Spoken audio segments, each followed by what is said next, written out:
I could have very easily given up. That's the chicken coward way out, is just give up. I guess you might say I'm unrelenting. Yeah, that's good, unrelenting. I like that.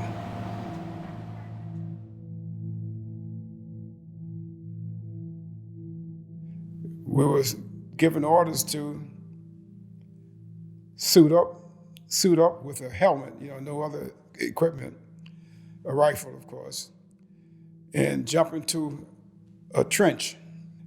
They wouldn't tell you what you were going to be facing because had they done that, then no one would have volunteered to be a part of that situation. And all of a sudden, you start hearing a countdown. At Yucca Flats, Nevada, volunteers from American Armed Forces manned a trench situated in the area. The bomb goes off and the dust flies all over.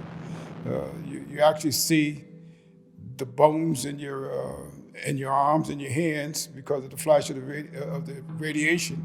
They took you back to the barracks, and you took a broom to sweep the dust off one another.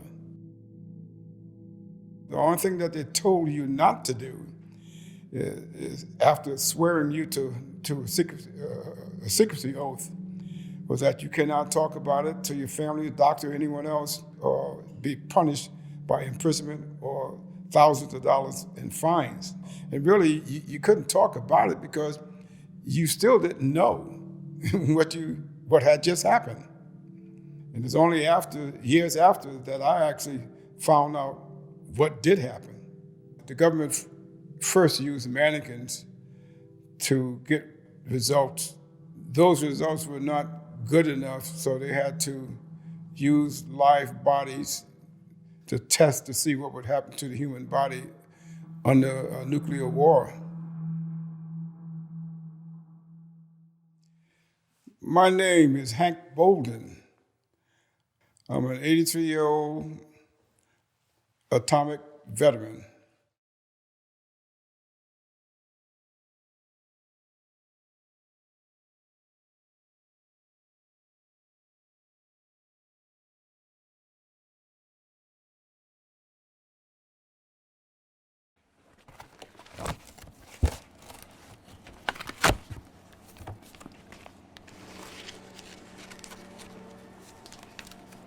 This is how I have been spending my hours of the day, up all night, till the wee hours of the morning. I used to always see this word come up, atomic veterans, atomic veterans. And I'm wondering what the hell is an atomic veteran? So one day I just punched in atomic veteran, and it dawned on me that that's me.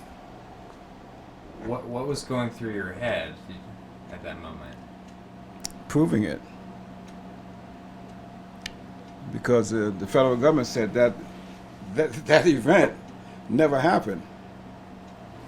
And it's kind of hard for you to prove to the government that you were there because they acknowledged that the building that housed the wreckage of your military travels and events, the building burned down. So I was the only thing I had was lay evidence. So what can I do for lay evidence? What if I paid someone to give me a polygraph exam? My results came back that I was telling the truth.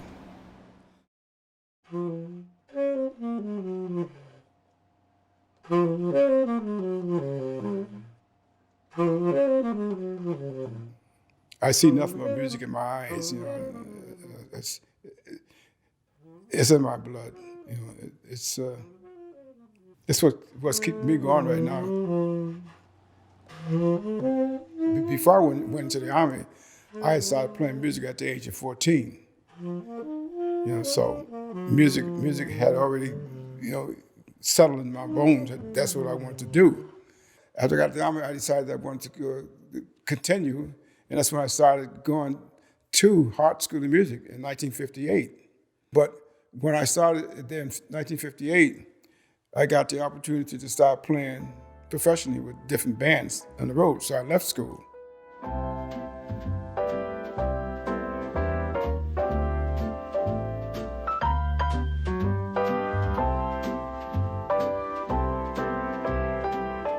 I'm back in college now, finishing my degree that I was trying to get back in 1958. I'm really not going back to school because I want to get a job. I'm getting more of the nuts and bolts of music under my belt now. I just need my soul satisfaction. The anticipation of this had me up all night. No kidding. Yeah, because then I had this coffee most of the night too, so that didn't help. Want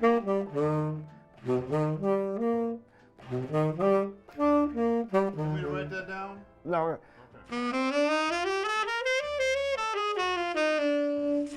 Except I'm using on the bridge to rhythm changes. Okay. That phrase. It absolutely will be useful. Yeah, okay. All right. That makes sense? Of course, yeah. My motivation is to be a great saxophone player. Maybe the best saxophone player, but I really want to be the best at my playing. That's my reward to myself. I was presently living in a elderly housing complex, and these are folks with elderly problems, that I wouldn't be there making all kind of noise, disturbing their sleep and everything else. Well, I decided to buy a house to allow me to have a place to practice my music, especially at the volume that I want to practice it at.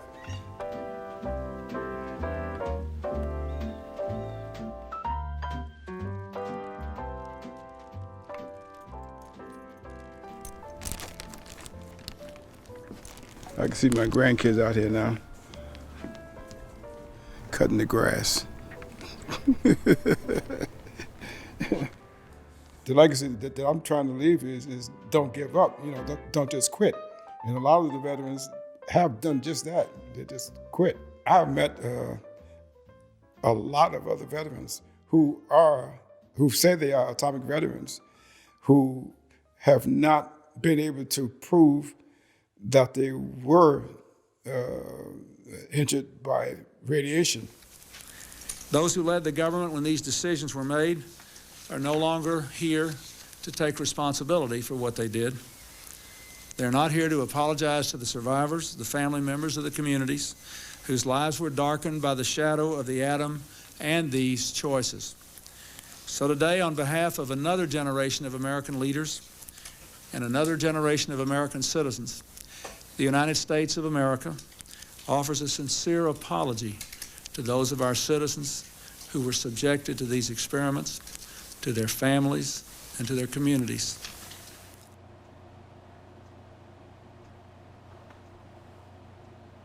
'91 is when it first started.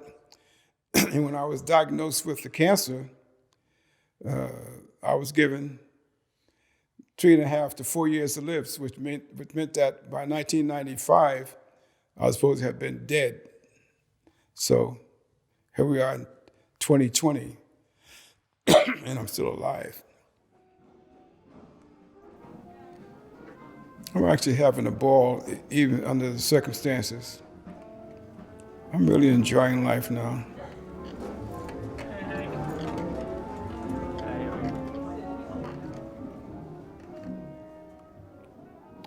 In a sense, I'm really in a better position now because of everything that's happened.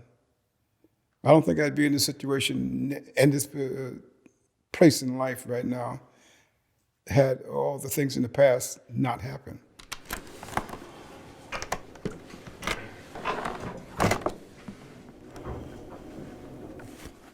I love being with the younger kids, Although I'm the grandfather there, we feed off one another. I'm not the know-it-all there. Try one more time. 1, 2, 1, 2. 1, 2, 1, 2. It's gonna be faster. 1, 2, 1, 2.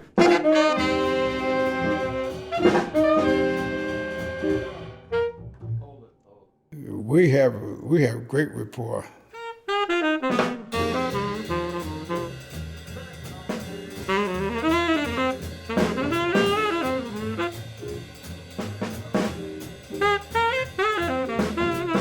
I know I am 83. A lot of things physically I can't do that I used to do, but I don't let anything stop me. I do absolutely anything that I want to do. Absolutely.